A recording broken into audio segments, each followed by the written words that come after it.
जों बयबो मिथिगौ दिनैहाय 30 अक्ट'बराव जोंहा बाय इलेक्सन जे दङ आरो बिनि थाखायनो दिनै जोङो पाब्लिक मिटिं जोङो लागासिनो दङ मोनफ्रोमबो जायगायावनो दिनै भटफोर हाबनानै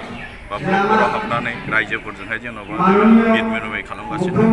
जे दिनैहाय जिनिसा जोङो नैबे जायगायाव हाथिगरनि सिङाव थानाय BCDCआव जेसेबांखिनि रायजो राजाफोर दं बिसोरजोंहाय जोङो दिनैहाय सावरायगोन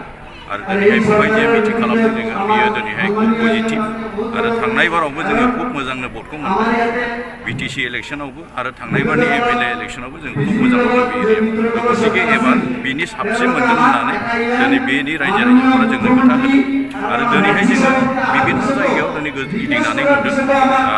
28 नम्बर जे समस्तिनि बिभिन्न जनगोष्ठीनि गेजेराव हाबनानै जोङो जिखिनि मिथिनो मोनदों जे दिनै UPPL आरो BJP आरो EJP नि केन्डिडेट जिरन बसुमतारिया बेवहाय देरहानायखौ रावबो लाखिनो फैबाय थानाय उफ्रा बिसायख'थियावहाय रायजो राजाफोरखौ माबायदि हेफाजाब होनानै बेसेबांसिम भटआव देरहाजानो लुबैयो सारा दे जों होनदों जे दिनैहाय जिनिसा देरहानायाथ' जोंहा 100% खा खिन्थु जोङो दिनैहाय गोबांसिन भट लानानै जोङो दिनैहाय देरहानायनि थाखायनो दिनै खामानि मावगासिनो दं देरहानाया जोङो केम्पिं खालामाबो जों देरहाखायोमोन खिन्थु दिनैहाय जोंनि केम्पिं खालामनाया जाहैबाय गोबां भट लानो थाखायसो दा गतिके थांनाय बाराव जेसेखिनि बिपि एबा भट लानानै देरहादोंमोन बिनि डाबल भट लानानै जोङो एबार देरहागोन নির্বাচনী কার্যসূচী আসলে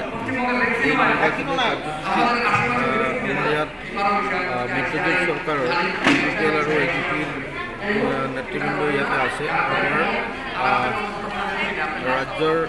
জনগণ ইয়াতে উপস্থিত হৈছে এইটো কাৰণে আমি আহিলোঁ যে মানে বিটিআৰ পাতিব আহিব লাগে এইটো কাৰণে আমাৰ যি UPPLৰ কেণ্ডিডেট মিত্ৰজোঁটৰ কেণ্ডিডেট জিৰণ বসুমতাৰীক কেনেকৈ মানে বিপুল ভোটে জয়ী কৰিব পাৰে এইটো কাৰণে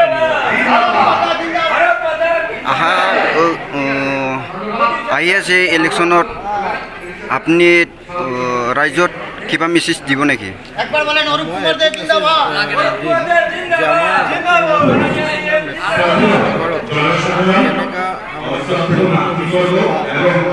ৰাজ্যবাসীক মানে